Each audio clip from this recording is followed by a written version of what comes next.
Welcome to Streaming Into the Void, where we discuss the streaming news for the week ending August 23rd, 2026. I'm Kim Hollis, digital marketing expert and hair model extraordinaire. It's true. Every time she comes home from her stylist, she says, "Oh, the stylist took more pictures of me to put up on social media." Kim's hair is breathtaking.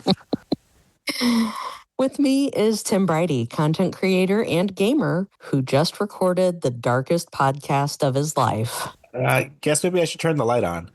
Well, actually, be glad we don't offer our pre-show as like a Patreon bonus, because boy, we got into some heavy personal stuff because we've known each other just way too long.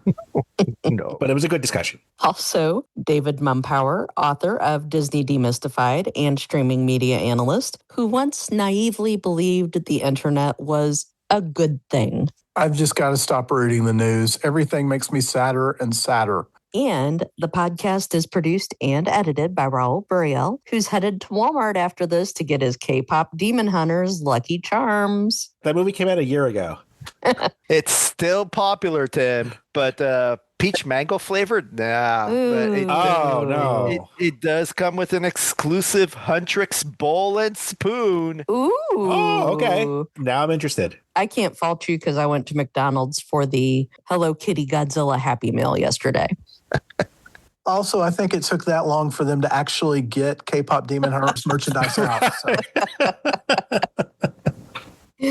This week, everyone wants the drama over the Paramount-Warner Bros. Merger to be over, especially us, but few want the merger to actually happen. Yeah, politicians are gonna politic, but if you were to hear most politicians these days, you'd be forgiven if you thought they were in favor of Paramount closing their merger with Warner Brothers. That's certainly what many reporters are telling you, and yet that is not what most politicians are actually saying, as Karen Bass, the mayor of Los Angeles, and Xavier Becerra, likely the next governor of California, have been quoted as wanting the merger to complete. But if you listen to what they've actually said, they're saying they want the process to be over. They say they want a negotiated solution, and who doesn't? But that's not an endorsement of Paramount buying Warner Brothers. Paramount could withdraw their bid tomorrow, and that would meet their declarations just as well. No politician wants to be in a position a year from now where Paramount is driving Warner Brothers into the ground and have to answer questions as to why they endorsed this debacle. Yeah, what's happening is politicians are saying, every time you ask us questions about this, our numbers go down. We want that conversation over because it's making us look bad, which is not the same thing. But you are still seeing headlines along the lines of Mayor Bass actually recommending the deal, whereas a current Los Angeles City Council member and mayoral candidate, Nitha Raman, saying, no, it's a bad deal. We do not want it. Most people know the reality here. This is a terrible agreement all the way around, and yet you don't want to really commit either way because there's a chance it completes and there's a chance it doesn't, and every politician is doing their best Mayor Diamond Joe Quimby and just pretending like they don't actually hear the question. That's where we're at. Yeah, the consequences of this merger remain clear, and Paramount threatening to take their ball and go to Texas or Tennessee shouldn't change that calculus. The basics of the merger remained illegal. A recent report from the County of Los Angeles' Department of Economic Opportunity predicted thousands of layoffs and a company so burdened with debt that it would cripple Hollywood. Job losses alone does not necessarily qualify a merger for an antitrust legal challenge, but if a company is buying another company to reduce competition, an act that would invariably cause job losses, then that certainly qualifies for an antitrust suit. And that's what California Attorney General Rob Bonta has been saying all along. He's been very steady in his messaging. So for him to accept anything less than Paramount dropping their bid at this point would require an immense amount of backtracking. That's not to say someone in this position will not backtrack at a later date. We're simply saying that when they do, we're going to know it's absolutely ridiculous. So that's why we're actually believing Bonta when he says he fully intends to keep pushing this until next March. And every time he says it, you'll notice a little more sweat dropping down the faces of the Ellisons. And while the Writers Guild is standing shoulder to shoulder with the attorneys general suing Paramount, the Directors Guild and, oddly, IATSE, the below-the-line union, have come out in favor of the merger using similar language to the politicians, saying they want this to be over. Can you blame anyone when they say they want this to be over? Even the employees who are likely to be laid off want this to be over. Just rip off the Band-Aid already. Because the uncertainty is terrible for everybody, and this has been going on for months. The DGA and IATSE have at least put forth some criteria for the merger to be approved, but the conditions are so absurd as to be laughable, basically describing two entirely separate and independent studios that just happen to have one owner, and David Ellison surely won't accept that. So it's all performative, signaling you want something done, but then laying out conditions that no one would accept, and we know that conditions on a merger don't work regardless, as previously discussed with the Live Nation Ticketmaster debacle. But the biggest news related to the merger this week was that Paramount wants the plaintiffs to pay a bond, a $1.8 billion bond, because the delay will be so costly. While not entirely unprecedented, the costs of these delays are entirely self-inflicted by Paramount. They added these ticking fees to their bid, and sure, while the outcome of any trial can never be certain, the bond implies that if the AGs and the WGA lose their case, they have to pay the costs of the delay. The outcome of the bond remains up in the air, as the judge overseeing the case has indicated she will not make a decision about whether or not the bond should be issued until just days before the ticking fees begin.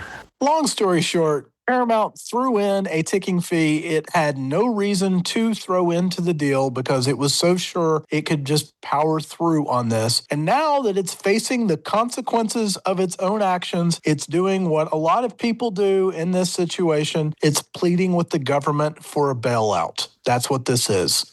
Meanwhile, the FCC continues to stir the pot and is beginning to face considerable pushback. Yeah, we already know how the FCC basically rubber-stamped the Paramount-Warner Bros. Merger, forcing the state attorneys general to file an antitrust suit because the feds wouldn't do their job. But the FCC keeps wading into the deep end with water wings on. They recently lifted the rules on ownership limits, presumably to clear the way for the Nexstar-Tegna merger. These caps, which prohibited any single company from owning more than 39% of television stations in a single market, was the basis for the lawsuit blocking the Nexstar-Tegna merger, but we'll have to see if the rule change by the FCC actually stands up to scrutiny. We'd mentioned this on the podcast last month. Because of the judge's ruling, this deal was absolutely stuck. And so what we're seeing right now is what we'd referenced then, an attempt to actually change the language of the law so that the judge's ruling no longer applies. And yes, we may actually see the same thing happen with Paramount-Warner Bros. The scales have fallen from my eyes. Anything is possible if you find the right court these days. It is a fascinating attempt. We have no idea what's going to happen next, but it's fun to watch. And the FCC is also drawing attention to its unprecedented actions by asking Disney to file early to renew the licenses of the handful of local ABC stations it owns. This is widely seen as an attack on Disney's independence and freedom of speech. The ACLU filed a Freedom of Information Act request to the FCC for records related to this decision, and then Disney sued the FCC on First Amendment grounds. Yeah, we're again in uncharted waters here. Disney basically asked the judge to go ahead and place an injunction for all of this nonsense, which I think that everyone on this podcast would agree seems to be based in fact. What the judge did was really interesting, and I thought especially clever. They said, we're not going to do the injunction right now. But if the FCC suddenly rushed through anything whatsoever, I would then rule on the motion immediately, which means FCC, I'm not going to do this yet, but know that As soon as you say a single word, I will. They just put a sword of Damocles over this. And so we're pretty sure we know what the judge is leaning toward at this point. They're just not going to do it yet. Hilariously, the FCC, which just had its wrist slapped so hard, shot back with, "We're glad the judge saw things our way and ignored Disney on this specious ruling," which is not what happened at all. But hey, the truth isn't the friend of a lot of people we're talking about in these conversations right now. It's all just a sham, and we're just watching players on a stage. Still, the ACLU filing is interesting because now they're going to have to come out and admit a lot of the things they've done. And as a reminder, one person sitting on the FCC commission right now hates the other people running the FCC commission, which means their loose lips are going to sink a lot of ships, and I cannot wait for that. Meanwhile, the consequences of a digital world reared their head twice this week. Yeah, one of the most anticipated games in years has leaked online this week multiple times. So yeah, with Grand Theft Auto 6, we've had just some stunning revelations this week. A lot of this is suspicious, and the leaker who has done it has actually included a QR code that goes to a meme coin. So they've already monetized this. The last I saw, they had turned the meme coin into something worth about $400,000. So we should say this for what it is, which is a massive grift. But the undertones of this are absolutely fascinating because Sony, a couple of months ago, made a comment that has basically broken the internet and alienated their entire fan base. It is very hard these days to get 100% consensus opinion on something, and yet Sony is approaching that because they have announced they will not release physical discs for their next system, presumably called the PlayStation 6. Instead, it will be an entirely digital medium, which means Sony has announced they're about to turn their system into a monopoly. And you can see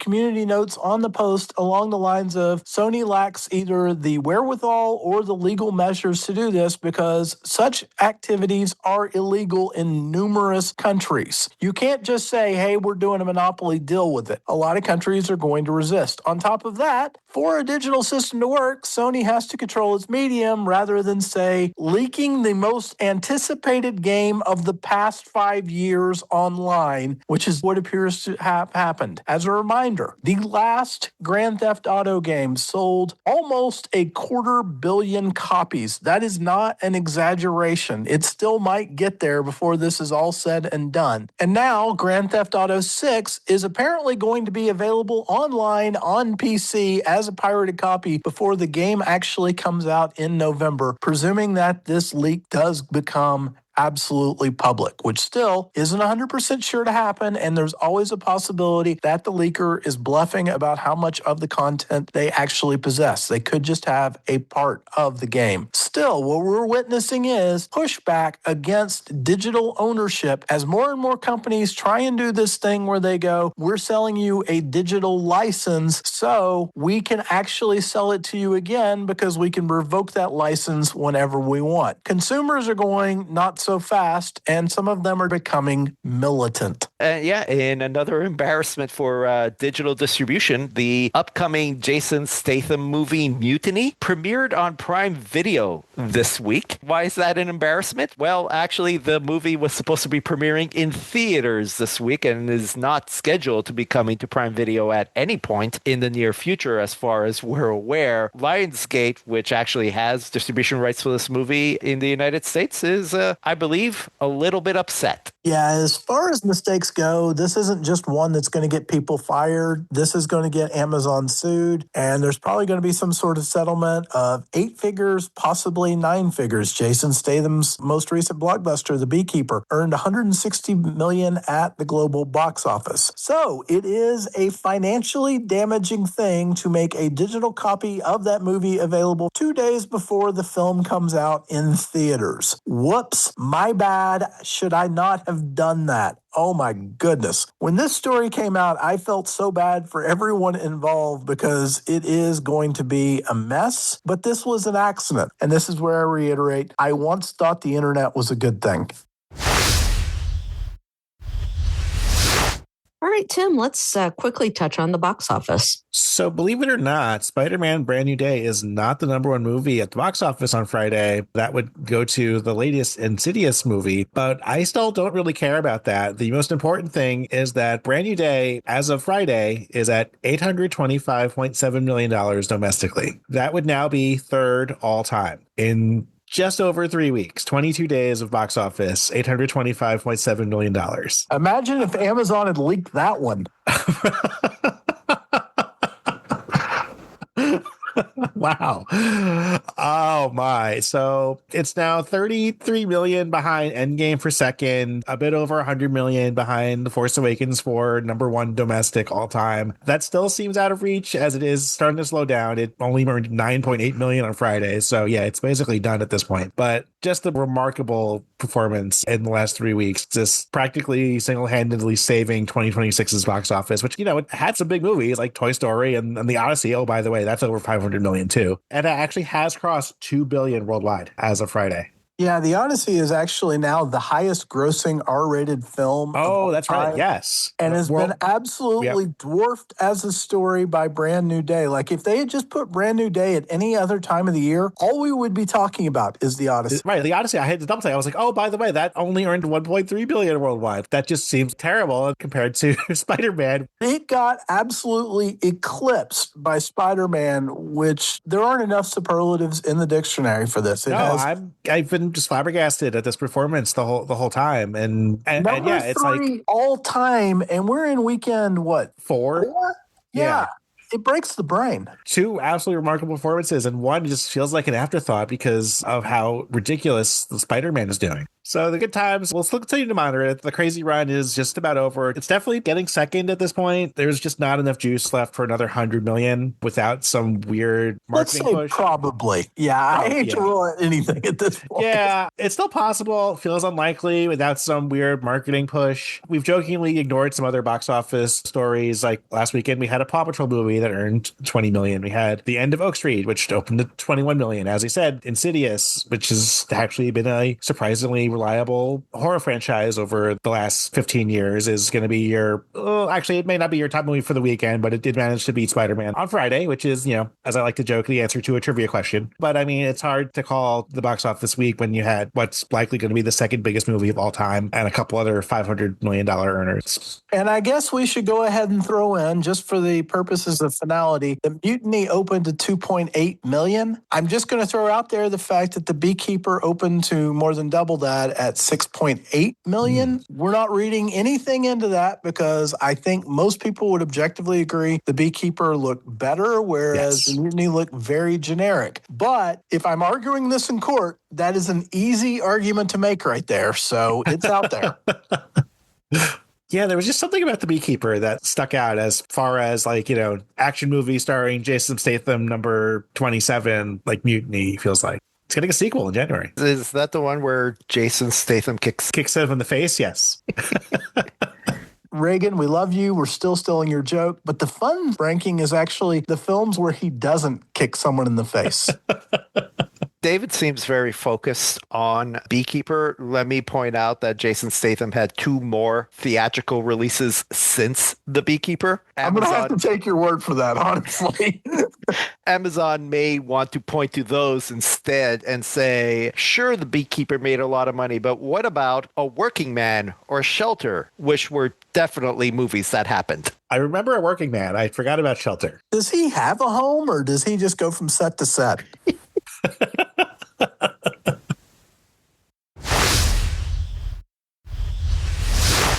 Okay, Tim, now that we've covered the career of Jason Statham, let's talk about the ratings. We have the Nielsen streaming ratings for Monday, July 20th to Sunday, July 26th, 2026. And your top original show this week is The Hawk, 944 million minutes viewed for its 10-episode season. I did expect that one to go up from last week, and it does not appear to have. It's still fine for the full week. I actually wouldn't have been surprised if it had completely collapsed, considering I heard no buzz about this one at all, other than, Will Ferrell and golf series on Netflix. Not a single person I know has mentioned it, so surprised it held as well as it did. It has not got a second season yet, though. So at this point, if you're not renewed 3 months before your premiere, you're probably doomed. Ride or Die is second, 922 million minutes for 8 episodes from Prime Video. Another good performance for a full week, especially again for a non-Netflix show. There's one premiered on July 15th, starring Hannah Waddingham and Octavia Spencer. This one also has not been renewed for a second season, but I would expect Prime to go ahead and renew it. Yeah, you're going to discuss another show that's on Peacock that's already been renewed with a similar demographic, and this is just absolutely decimating it in the ratings. So I'm stunned too, but I also think it's wonderful, and I think that at some point Hannah Waddingham became a superstar, and this is the type of show we should want to succeed. So it's just a win all the way around.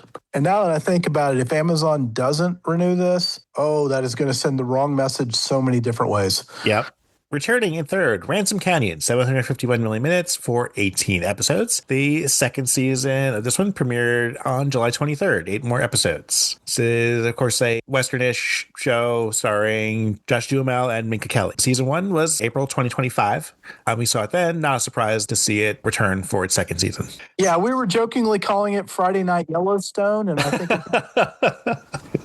Netflix is definitely not Yellowstone. Also returning in fourth is King of the Hill, 658 million minutes viewed for 279 episodes. Yeah, 658 million minutes is really, really good. We have only seen the first half of the first comeback season, but it was excellent. And this delights me to see this kind of popularity for what is a genteel, thoughtful show and always has been. Yeah, we saw it last year when the return of the 10 new episodes in August of 2025, and just under a year later, they deliver another season. This one, actually the 15th, believe it or not, 10 more episodes that premiered on July 20th. And yes, it's once again Nielsen playing hard and fast with the words original versus acquired. As new episodes of an old show, what exactly does it fall under? In this case, Netflix has decided King of the Hill belongs on originals. It is credited to Hulu, but you can see it through Disney Plus with Hulu if you have that. But yeah, it's actually an impressive number for its latest season. Also, unfortunately, returning is The Ultimatum, Marry or Move On.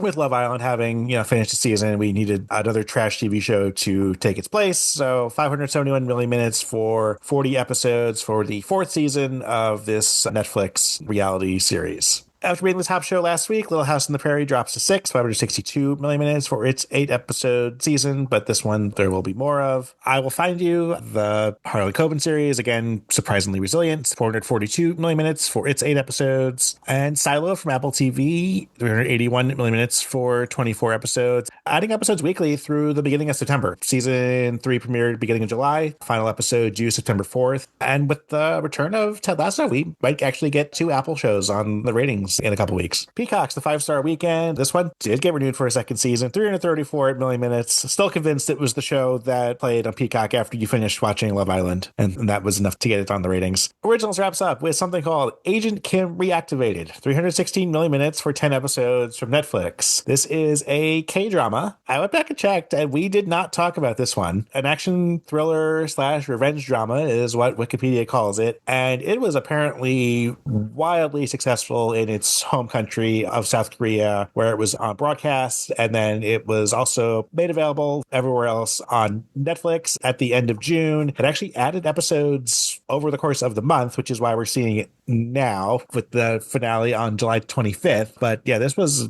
apparently a blockbuster in Korea, so that was enough to spill over to get it on the ratings. Here's how scary the algorithm is. My love of K-dramas is well known by this point. I am not being recommended this because the algorithm knows I want romance, not action. So they're keeping me away from this one.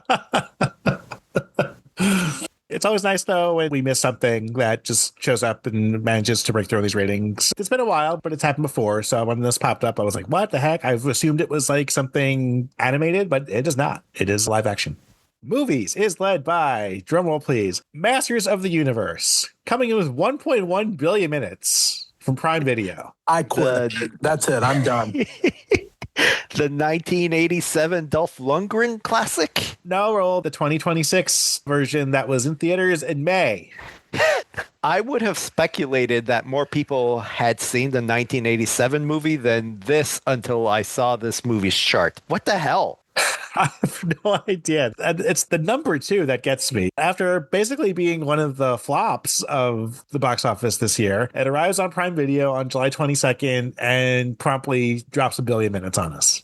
Being Prime Video, I wonder if maybe every time you went to Amazon to shop for toilet paper, it was going to play in the corner of the screen. Right. It was going to be, you should watch this movie now that we have it. Yeah. That's just a super impressive number for, again, something that one bombed, two is not on Netflix. I just love the implication that a lot of people wanted to watch this, but were too embarrassed to go to a theater and admit it.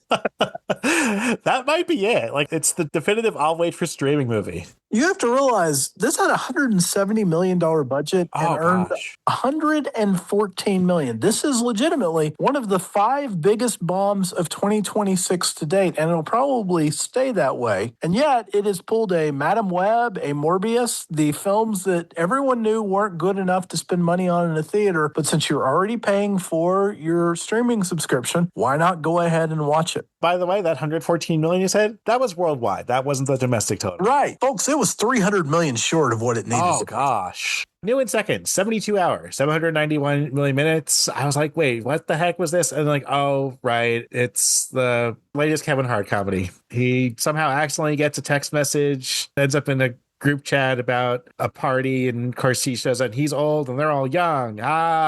Funny things happen. Yeah, for what it's worth, at least 3 of the young men in this bachelor party to which Kevin Hart is invited are actually Saturday Night Live regulars. You know that this all came together in a 30-minute pitch meeting on a Tuesday afternoon. So, yep, it was the latest disposable Netflix thing that Kevin Hart just seems to put out every couple months. Terribly reviewed, decent opening performance, but I wouldn't expect it to jump next week. Also new in third, A Toxic Love Story, 674 million minutes. It's a true crime documentary, and I hate when these show up, which is all the time now. Project Hail Mary is still here in fourth, 476 million minutes from Prime Video, of course. New in quotes in fifth, Ordinary Angels, 446 million minutes, credited to Netflix and Peacock. This one is from 2024. It was apparently a theatrical release back then. I completely forgot about it, but apparently it was available on Peacock the whole time. But on July 21st, it arrived on Netflix, and that was good enough to get it here. Obsession, 428 million minutes from Peacock. I actually expected better, considering what a blockbuster it was in theaters. But maybe people were just like, I saw it in theaters. It was awesome. I don't need to see it again. It's Peacock. When it hits Netflix, it'll be massive. Yeah, which will happen in a few months. Speaking of something going from Peacock to Netflix, in seventh, Wicked for Good, 300 million minutes. Yep, this was the theatrical release back in November of last year, the sequel to Wicked, Wicked Part 2, essentially. And after arriving on Peacock in March, 4 months later, being a universal release, hey, guess what? It's on Netflix.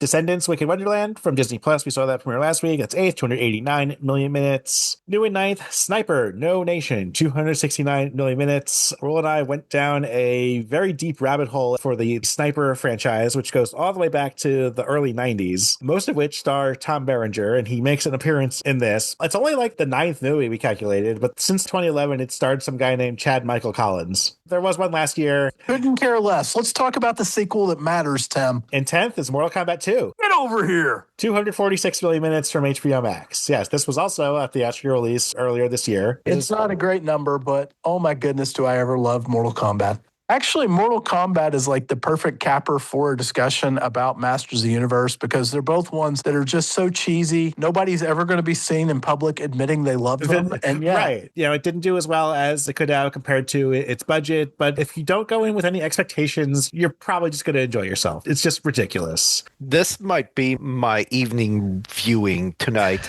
All right. The trailer on this one looked like a lot of fun. Carl Urban plays Johnny Cage, who is a washed up actor. Yeah. Who gets recruited into the Mortal Kombat tournament. And as best as I could tell, the movie seems to stand alone, independent of the previous Mortal Kombat. It just looks like a lot of fun, and it doesn't look like I necessarily need to be up to speed other than the fact that there's a whole bunch of people punching each other, and I am here for this. Yeah, premiered during this ratings week on HBO Max. So, hey, all right, good. I'm fine with that. Acquired is 10 shows we have seen before, led once again by The Big Bang Theory, 1.1 billion minutes, which does lead me to believe that people are watching Stuart Fails to Save the Universe, which, one, does not have enough content to make the ratings because, as we discussed last week, these episodes are very, very short. And two, it means HBO Max is saying after you finish watching an episode of Stuart Fails to Save the Universe, it's definitely saying, hey, do you want to watch Big Bang Theory? The Disney flywheel is the concept that if you buy one Disney product, it'll make you interested in other Disney products. Walt Disney himself came up with it. It works across media when done well, and this is an excellent example of that. No matter what you think about Stuart Fails to Save the Universe, which I'm really, really enjoying, the reality is it's reminding people, oh yeah, the Big Bang Theory has been the biggest thing in syndication for the past 15 years. I should watch a few episodes of that. So we are definitely seeing the impact. I know not that long ago, we were talking about how it was strange that the Big Bang Theory wasn't showing up on the charts, and then it gradually started appearing sometimes. It's kind of become a steady presence, and now it sees this big bump. That big bump is the Stewart bump in action. The question becomes, how long do they get that boost? David, you mentioned to me recently how the 4-episode Malcolm in the Middle miniseries actually seemed to have really boosted the numbers for previous episodes of Malcolm in the Middle. More than doubled, actually, the viewing for Malcolm in the Middle because people were like, oh, yes, I really like these characters. That's how it works. And if you can crack the math of it, if you can make the financing work, this is a brilliant business model. I want to also mention House of the Dragon is still here in second, 912 million minutes for its 24 episodes. And it's been here for a week or two now because it returned to Netflix on July 1st, but Heroes is in 10th. And now in a month, I'm wondering if we see a significant bump with the death of Hayden Panettiere. That is the kind of thing we tend to see in the ratings. Hopefully these streaming services aren't going to intentionally try to promote this tragedy. This person died. Yes. You should watch their show. I will tell you that I pulled up Netflix earlier and it had Nashville as its first thing that it was showing. Yeah, it did say also though that it's leaving the service soon. So maybe it's... I'm getting Nashville recommendations for a while now, but the flip side is my algorithm knows I really liked Hayden Panettiere. She's in a movie that Kim and I adore called I Love You, Beth Cooper, and we watched her in a lot of stuff, and I have watched Nashville episodes on Netflix, so that skews my algorithm. So I hope it's more innocent than that, but who knows with the algorithm. Yeah, so a combination of it being, newish again to the service combined with the news. I'm curious to see if in a month's ratings time, it, shoots Heroes back to the top. But anyway, that's all for the ratings. Masters of the Universe? And I will revisit my pet peeve and point out that at number 7 in the acquired chart is Criminal Minds. It is here because of new episodes of what they call Criminal Minds Evolution. You could tell because last week we had 368 episodes. This week we have 369 episodes. By that logic, it should be on the originals chart, which is where we have seen previously new episodes of Futurama and King of the Hill that are on Hulu. But maybe because these episodes of Criminal Minds are not just on Paramount Plus, but also on Hulu and Pluto TV, where only the reruns appear, Nielsen has decided that this is an acquired show. I don't like this inconsistency, but this is just Nielsen being Nielsen. All right. Thank you, Tim. In our green lights and cancellations this week, the teen romance Sterling Point just dropped on Prime Video, and it's already been renewed for a second season. Yeah, Prime Video is all about teen romances at this point. They seem rather interchangeable to me. I had to look up which one this was. This is the one about the girl who goes to Canada. We told you a few weeks ago about how Prime Video's God of War had to recast its lead after an on-set accident. It's now been confirmed that Dave Bautista will be playing the role of Kratos. I have to imagine that when the video game God of War was conceived, they pictured Dave Bautista in that role. This seemed inevitable. This is definitely a step up for the series. Dave Bautista is a big-time movie star. I also understand that he's been trying to get away from action roles for some time, but he is the right person for this job. It is such a tragedy that the other actor is not going to get to play this role, but this is who should have been Kratos from the very start. Henry Cavill's been attached to a Warhammer 40,000 project at Prime Video for some time. While that live-action project remains up in the air, an animated series is now in the works. I wonder if we're ever going to see any of this come to life, but yes, this is a spinoff from the Warhammer 40,000 segment in the Secret Level animated series, and Cavill will produce this, and I believe he will lend his voice to it as well. Fans of FX's Sons of Anarchy will get a chance to revisit with the cast as they're reuniting for Legends, where the actors play themselves at a fan convention and end up facing a real-world threat. I just rewatched Galaxy Quest, and this sounds so much like that. This is evidently very tongue-in-cheek and very much out of left field. Supernatural has done like 5 episodes with this very premise, so I would have expected it from them, not from Sons of Anarchy, but I'm here for it. Over at HBO Max, the DC Studio series based on Amanda Waller and Wonder Woman have been scrapped.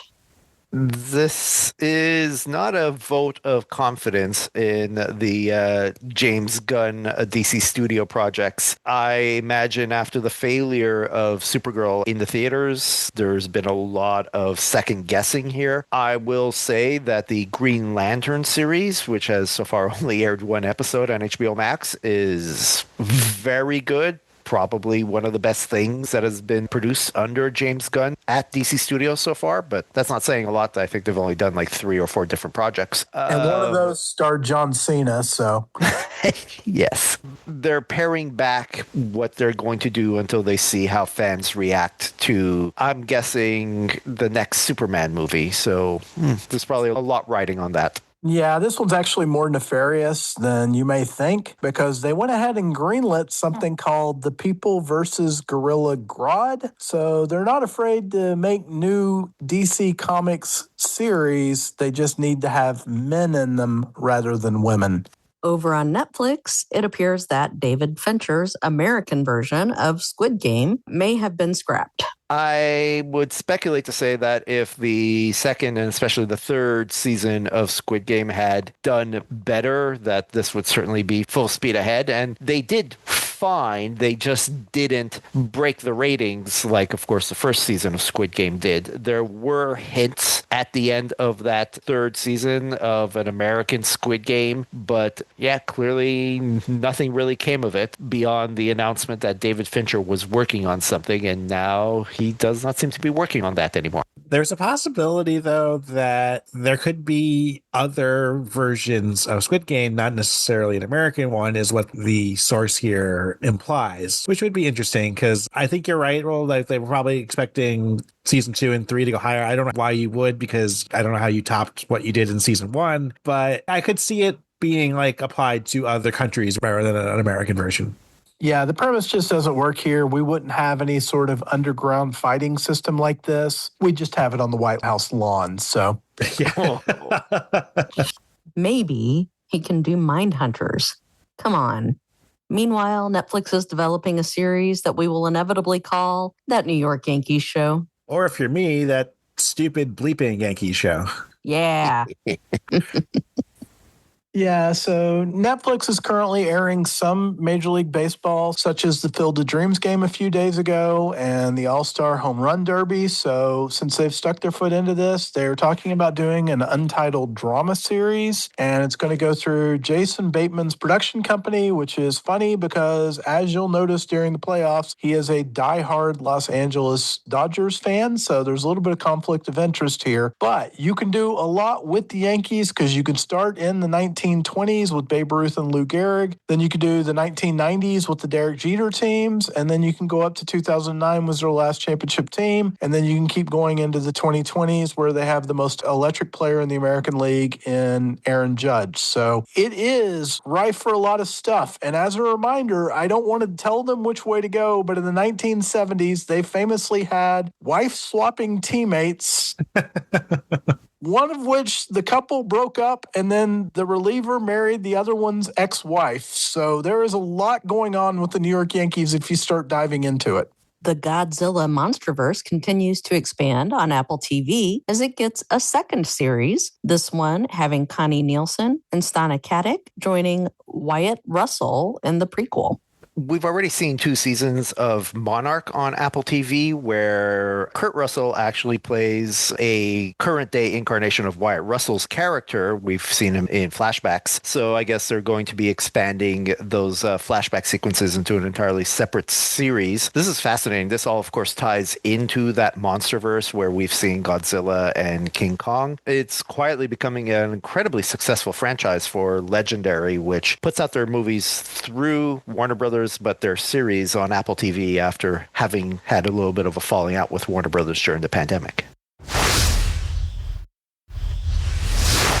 As always, we close it out with what's been keeping us busy over the last week. And I will tell you that I have completed all of the feature films in my summer of David Lynch. So that means I have watched every film he made, which isn't really a big number of movies. You might be surprised to know, but a lot of them are pretty significant in either cult film society or pop culture. And that also included, of course, Twin Peaks, although that started before the summer. I thoroughly have enjoyed this. I actually have kind of gone back to the beginning to start again because there's things I want to revisit, and also watch some of his short films and other projects. I was surprised that I think Lost Highway turns out to be my favorite of the films, though I really do like almost all of them quite a bit. Even Dune has its value. Did Mulholland Drive make more sense now that you know than it did when we saw it on opening weekend? It did make more sense. It made more sense also as like part of a package. If you put it together with Lost Highway and Inland Empire, there was like a type of story he was trying to tell, and it was kind of consistent all around the board in how it did things in almost like a dreamlike state in some situations. I also thought Inland Empire was really interesting in that it really had the Backrooms thing happening well before Backrooms. That was kind of an interesting thing to see going back several years into the past. Raul, what's been keeping you busy? I think Dune has to have been my favorite David Lynch project, but that's probably because I watched it when I was much younger, and it was probably the most commercial of his projects. And of course, it was famously re-edited by the studio before its release. And so it was probably the least Lynchian of his projects. Yes, he actually didn't claim it. So that tells you all you need to know. So I've actually spent a lot of time binging It's Always Sunny in Philadelphia on Hulu lately with my daughter. We are about 5 seasons into the series, and it's starting to become a little bit of slow going, and that's because of the commercials. We are 18 seasons into It's Always Sunny in Philadelphia. So, of course, the earliest episodes are in standard definition, and I don't remember the episodes looking this bad in terms of their resolution. Plus, having to watch commercials as frequently as we do on Hulu. And what's more is that even though the commercials are clearly high definition commercials, because I've seen those commercials on other streamers and on broadcasts as well, they down-res the commercials as well. And I'm not entirely sure why they do that. So that is really starting to take a toll in our watching. And so we have slowed down and we have started watching other things in the meantime. But having made it all the way up to season 5, we have watched some of the most classic of episodes of It's Always Sunny in Philadelphia. We've seen the Pepe Sylvia episode. If you've ever seen the meme of Charlie in front of the whiteboard, that's the one. There's an episode with Sinbad, the comedian, and Rob Thomas, yes, the lead singer of Matchbox 20, which is just wild. And other episodes that are frankly too obscene or too gross to discuss on this podcast. And every one of them is just utterly absurd. And somehow they've managed to carry this on into 18 seasons. Danny DeVito is now in his 80s and is still going strong. It's Always Sunny in Philadelphia has always been great for a laugh. There's a zero redeeming value about this show other than the fact that it makes you laugh. And I think that alone makes it worthwhile. So I do enjoy it. I do wish that there was a different way for me to watch it so I didn't have to struggle through the commercials. Hulu just does a very, very bad job of commercials. They rehash the same commercials over and over again, and I feel the commercial breaks are too long. My subscription exists in such a way that I honestly can't upgrade. I would genuinely have upgraded just not to have to pay to watch the commercials, and I am, in fact, right now seriously considering just opening a separate Hulu account and upgrading that one just so I can watch those episodes without ads. Tim, what's been keeping you busy? I needed something to play this week, and I was scrolling through my library / pile of shame on Steam and settled on Cyberpunk 2077, which I have talked about before, but I picked it for two reasons. One, it had been almost 3 years since I played it. Thanks, Steam, for that reminder. And since then, they have added a DLC and actually overhauled a lot of the gameplay and actually skill tree. And also, when I played it last, I had played it exclusively on the Steam Deck, which it ran remarkably well considering the type of game that it is. But that's because I also did not have my present computer at the time. So now I'm playing it on my desktop, and it is a freaking gorgeous looking game, even 5 years later, 6 years later since its initial release. It's one of the big turnarounds in gaming history from its launch to its present state. They've worked out a lot of the bugs. I didn't complete it last time either, so I will probably hopefully have the time to see it through this time unless something else comes along and distracts me. It's, your open world sci-fi cyberpunk type of game. I just completed the prologue, and then when the DLC, when I see a good sale on it, I will pick that up and report back on that. But yeah, this was definitely a fun game, and I'm excited to jump back into it. Hey, Tim,